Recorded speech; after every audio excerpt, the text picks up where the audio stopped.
Hi, my name is Gibson, and I'm the creator of the Personal Development School. This is your daily breakthrough video, and in this video, I want to talk to you a little bit about some of the key challenges dismissive avoidant attachment styles may experience in their relationship to sex.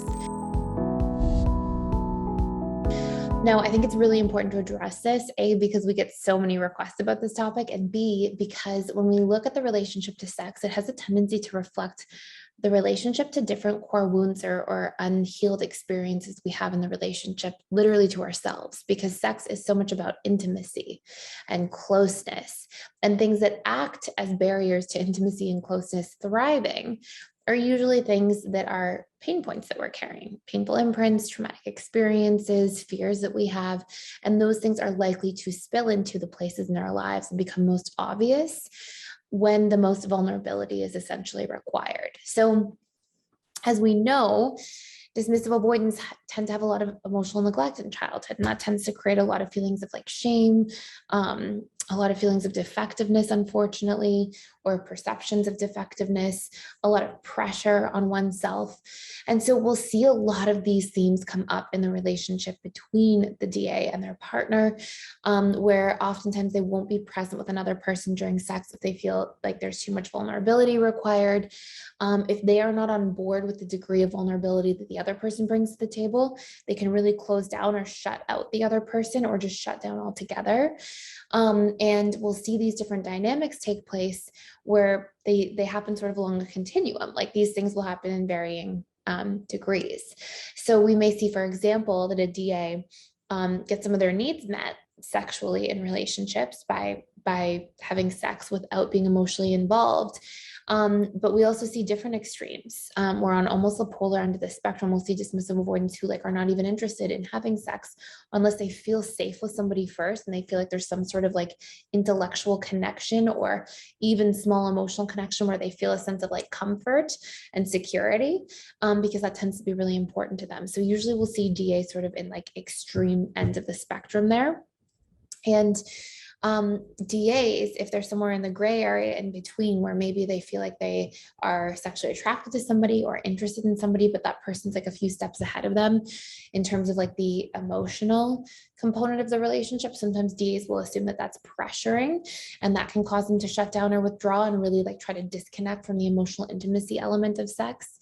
Sometimes we'll also see DAs if they feel threatened by the person they're in a relationship with, and that could be literally not necessarily because the person is threatening them or anything like that, but because that person evokes a lot of feelings, and that triggers a lot of fears and wounds and hesitancy, where they're like, whoa, I feel a little unsafe. I don't want to be this vulnerable with somebody. I'm not ready yet. I'm not at that point in my life right now. I'm afraid of commitment. Whatever sort of unresolved fears or wounds exist there are very much going to be brought into this person's relationship to sex. And so this can create this sort of disconnect and relationship to sex that feels sometimes unsafe and confusing for the dismissive avoidant person themselves. And so that will be a huge thing to be aware of. Another really important thing is dismissive avoidance, more than any other attachment style, because their emotional bandwidth is much smaller to begin with.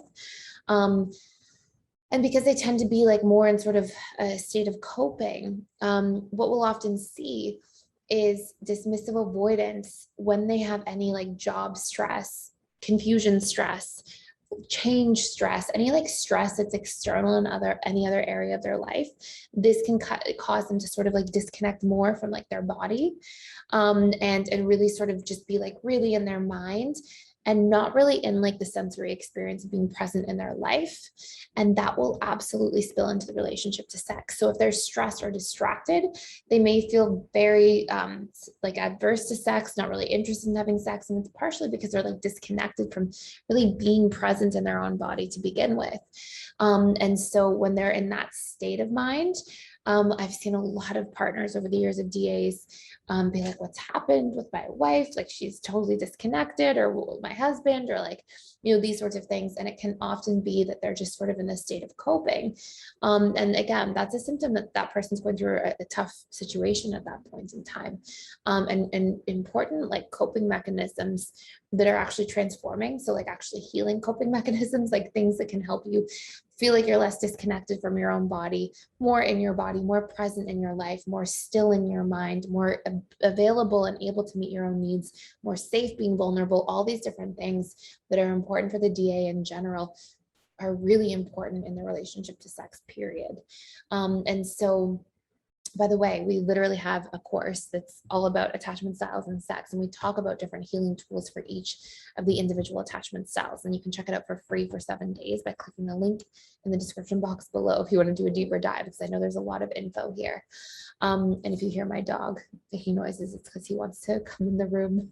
So anyways, so those are those components there. And one last thing I want to say is that DAs can also put a lot of like pressure on themselves in regards to like performance in relationship to sex. And they can really think that they have to like show up a certain way or behave a certain way.